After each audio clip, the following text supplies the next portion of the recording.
Bismillahirrahmanirrahim. Assalamualaikum warahmatullahi wabarakatuh. Pertama-tama, perkenalkan nama saya Hawani Halvina, asal dari Kesmas A. Pada kesempatan kali ini saya akan sedikit menjelaskan tentang materi dasar K3. Nah, di sini ada 11 subtopik pembahasan. Yang pertama yaitu ergonomi dan faal kerja, kecelakaan kerja dan pengendaliannya, gizi kerja, toksikologi industri, sistem manajemen K3, promosi K3, higien industri, epidemiologi K3, psikologi industri, pelayanan K3 dan BPJS, serta yang terakhir yaitu PAK dan PAHK atau penyakit akibat kerja dan penyakit akibat hubungan kerja. Yang pertama-tama yang akan saya bahas yaitu ergonomi dan faal kerja. Di sini saya akan sedikit menguraikan tentang pengertian, ruang lingkup, serta tujuan dari ergonomi dan faal kerja. Nah, yang pertama yaitu pengertian dari ergonomi. Ergonomi itu berasal dari bahasa Yunani yaitu ergon dan nomos, yang mana ergon artinya kerja dan nomos artinya aturan. Jadi bisa kita simpulkan bahwa ergonomi adalah ilmu yang mempelajari tentang aturan kerja yang harus diketahui oleh pekerja dan mengurangi resiko terjadinya cedera dalam bekerja. Kemudian faal kerja yaitu ilmu-ilmu yang mempelajari tentang tubuh manusia saat bekerja. Kemudian ruang lingkup dari ergonomi yaitu yang pertama mengurangi resiko cedera akibat ergonomi yang tidak memadai. Yang kedua yaitu penampilan seseorang mencerminkan keseimbangan antara kemampuan fisik dan tuntunan pekerjaan. Yang ketiga yaitu kekuatan dan pergerakan otot. Yang keempat yaitu penciptaan lingkungan kerja yang baik, aman, dan nyaman. Selanjutnya yaitu tujuan dari ergonomi dan faal kerja yaitu meningkatkan kesejahteraan fisik dan mental, menurunkan beban kerja fisik dan mental. Ketiga itu mengupayakan promosi dan kepuasan kerja serta meningkatkan kesejahteraan sosial. Kemudian pembahasan selanjutnya yaitu kecelakaan kerja dan pengendaliannya. Di sini yang pertama pengertian dari kecelakaan kerja adalah suatu kejadian yang tidak direncanakan yang dapat menyebabkan cedera, kecacatan, bahkan kematian. Baik itu dari kita pergi bekerja sampai kembali ke rumah lagi dari bekerja. Kemudian yaitu kerugian akibat kecelakaan kerja. Yang pertama itu terjadi kerusakan atau kecacatan baik untuk diri sendiri ataupun kerusakan bagi produk yang kita buat dalam pekerjaan. Kemudian itu kekacauan organisasi. Yang ketiga itu keluhan atau kesedihan. Keempat itu kelainan atau bisa juga disebut kecacatan. Yang keempat yaitu kematian. Yang kelima itu kematian.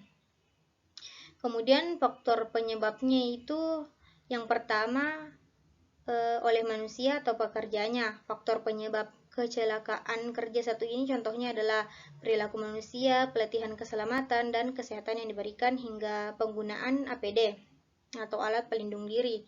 Kemudian faktor penyebab kecelakaan kerja yang selanjutnya yaitu faktor lingkungan. Hal ini berkaitan dengan lingkungan kerja yang tidak sesuai dengan standar keamanan dalam bekerja. Kemudian selain faktor manusia dan lingkungan, faktor peralatan juga merupakan salah satu faktor kecelakaan kerja. Kemudian yaitu pencegahan dan pengendalian. Pencegahannya itu diadakannya peraturan perundang-undangan. Yang kedua itu standarisasi, yang ketiga itu pengawasan.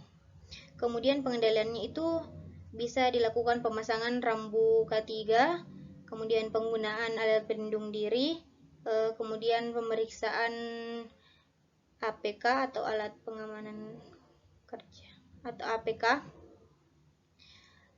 Kemudian berikutnya yaitu gizi kerja. Yang pertama itu pengertian.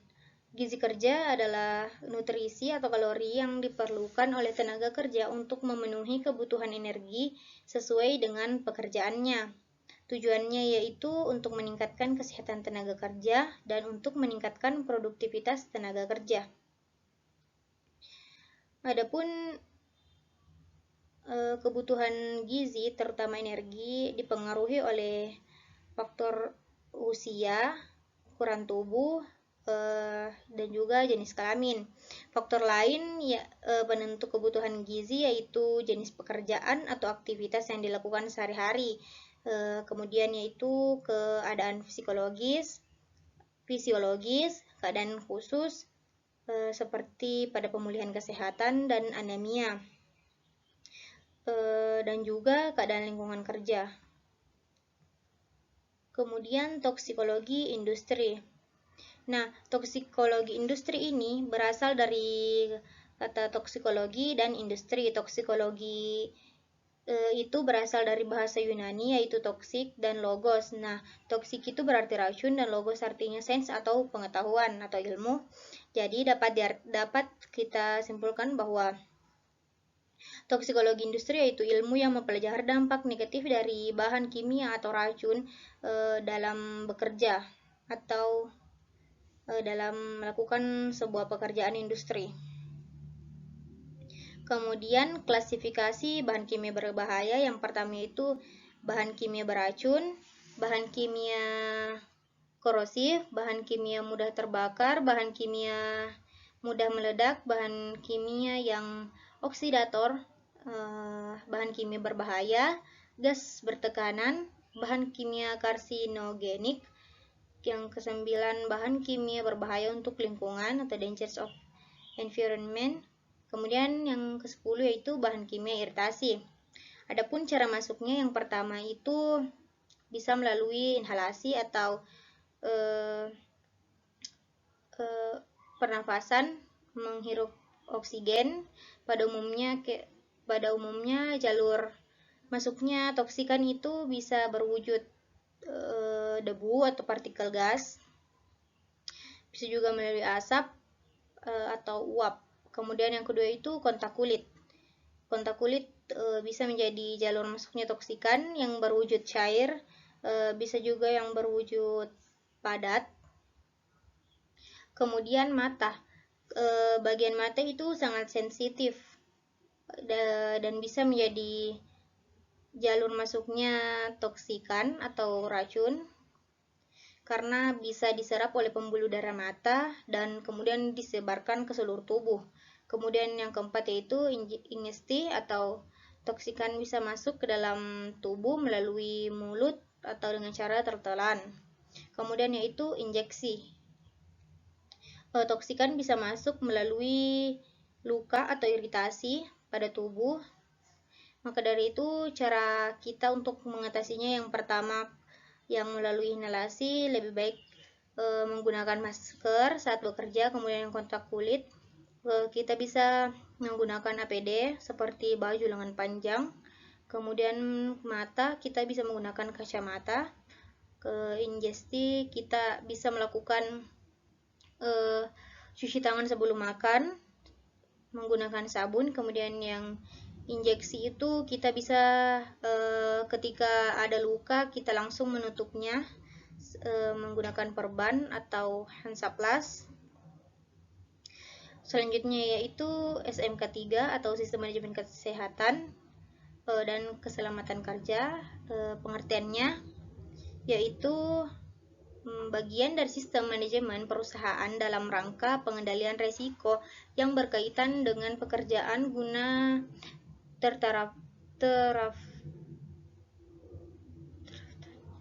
tempat kerja yang aman, efisien, dan produktif. Kemudian implementasi ketiga. Nah, Di implementasi ketiga ini ada 5 prinsip dasar dalam penerapan sistem manajemen ketiga sesuai dengan kebijakan nasional yang harus diterapkan oleh perusahaan. Yang pertama yaitu penetapan kebijakan K3, penyusunan kebijakan K3. Yang kedua itu perencanaan K3. Yang ketiga pelaksanaan rencana K3. Yang keempat pemantauan dan evaluasi kinerja K3. Yang kelima itu peninjauan dan peningkatan kinerja sistem manajemen K3. Kemudian tujuan dari SMK3 yang pertama itu menempatkan tenaga kerja sesuai dengan harkat dan martabatnya sebagai manusia, meningkatkan komitmen pemimpin dalam melindungi tenaga kerja, dan serta meningkatkan produktivitas kerja. Kemudian kita beralih ke promosi K3. Nah, di sini pengertian dari promosi K3 yaitu hak dasar setiap tenaga kerja yang ruang lingkupnya telah berkembang sampai kepada keselamatan dan kesehatan masyarakat secara nasional. Faktor-faktornya itu kompensasi dan kondisi kerja, keseimbangan kehidupan kerja, dan dihormati dan diakui. Kemudian jenis-jenisnya itu advokasi, bina suasana, dan pemberdayaan masyarakat. Kemudian itu hygiene industri. Nah, pengertian dari hygiene industri itu aspek perlindungan bagi kesehatan tenaga kerja. Kemudian tujuan dari hygiene industri yaitu untuk mencapai derajat kesehatan pekerja, untuk meningkatkan produktivitas pekerja. Kemudian yang terakhir yaitu pekerja terlindung dari berbagai risiko akibat bahaya lingkungan kerja. Kemudian itu prinsip dasar. Yang pertama, prinsip dasar dari hygiene industri yang pertama yaitu antisipasi, yang kedua itu pengenalan, yang ketiga itu evaluasi, dan yang terakhir yaitu pengendalian.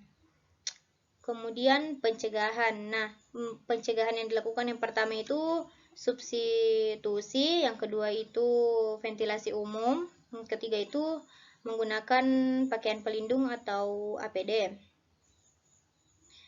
Yang pembahasan selanjutnya itu epidemiologi K3. Nah, pengertian dari epidemiologi K3 adalah studi yang mempelajari efek kesehatan yang disebabkan oleh faktor pemaparan atau bahaya di lingkungan kerja. Kemudian surveillance K3, yang pertama itu pengumpulan data, yang kedua monitoring atau analisis data, yang ketiga itu pelaporan dan penggunaan hasil survei untuk perbaikan. Kemudian tujuan dari epidemiologi K3 yang pertama itu untuk menentukan penyebab penyakit akibat pekerjaan, yang kedua merekomendasikan tingkat pencegahan, kemudian itu menyediakan data untuk proyeksi masa depan. Kemudian pembahasan berikutnya itu psikologi industri. Nah, di sini pengertian dari psikologi industri yaitu studi ilmiah tentang perilaku emosi dan motivasi serta proses mental manusia yang ada dalam kelompok industri pada sistem kegiatan yang terkoordinasi dari suatu kelompok yang bekerja untuk mencapai tujuan yang sama. Kemudian manfaat dari psikologi industri yaitu membantu perusahaan mencapai tujuannya. Yang kedua itu meningkatkan kompetensi individu dan mengembangkan perusahaan. Yang ketiga itu menjamin kesejahteraan tenaga kerja dan memperlihatkan kepuasan kerja. Yang berikutnya itu pelayanan kesehatan dan BPJS. Yang pertama pengertian. Nah, pengertian dari pelayanan kesehatan atau pelayanan K3 itu pelayanan K3. Nah, Pelayanan kesehatan dibuat untuk melindungi pekerja dari kemiskinan atau masalah kesehatan yang disebabkan oleh pekerja atau lingkungan kerjasama untuk meningkatkan kemampuan fisik pekerja. Kemudian, ruang lingkup dari pelayanan kesehatan yang pertama yaitu pelayanan kesehatan kerja mencakup pelayanan paripurna, yaitu meningkatkan kesehatan kerja, preventif dan rehabilitasi penyakit akibat kerja dan penyakit akibat hubungan kerja, serta pemulihan yang meliputi seleksi kesehatan calon pekerja, kondisi pekerja dan tempat kerja, penyelesaian kapasitas kerja dengan bahan kerja dan lingkungan kerja, kemudian pemeliharaan kesehatan konseling dan penyembuhan medis. Kemudian yang kedua itu institusi atau seperti puskesmas, poliklinik, perusahaan atau klinik yang setara dengan pos UKK. Kemudian sasaran dari pelayanan kesehatan kerja itu ke masyarakat pekerja. Kemudian tugas dari pelayanan kesehatan kerja itu memberikan pemeriksaan kesehatan secara berkala dan khusus, kemudian memberikan binaan atau kontrol terhadap pekerja dan lingkungan kerjanya, kemudian memberikan binaan atau kontrol terhadap perlengkapan untuk kesehatan kerja. Kemudian yang terakhir yaitu penyakit akibat kerja atau penyakit akibat hubungan kerja. Penyakit akibat kerja yaitu gangguan kesehatan baik jasmani maupun rohani yang disebabkan oleh aktivitas kerja atau kondisi yang berhubungan dengan pekerjaan. Nah, faktor-faktor yang mempengaruhi atau yang menyebabkan penyakit akibat kerja atau penyakit akibat hubungan kerja yaitu bisa terjadi akibat faktor biologi, faktor kimia, faktor fisik, dan faktor biomekanik. Nah, contoh faktor biologi yaitu bakteri, virus, jamur, serta binatang, bisa juga dari tanaman. Kemudian faktor kimia itu seperti bahan beracun, bahan berbahaya, dan bahan yang sifatnya radioaktif. Kemudian faktor penyebab penyakit akibat kerja yaitu faktor fisik itu contohnya seperti tekanan, suhu, kebisingan, serta juga cahaya. Kemudian faktor biomekanik yaitu seperti postur, gerakan berulang, atau pengangkutan manual. Sedangkan faktor psikologis yang menyebabkan PAK itu seperti stres dan sebagainya. Nah, mungkin itu saja yang sempat saya sampaikan. Lebih dan kurangnya mohon dimaafkan. Wassalamualaikum warahmatullahi wabarakatuh.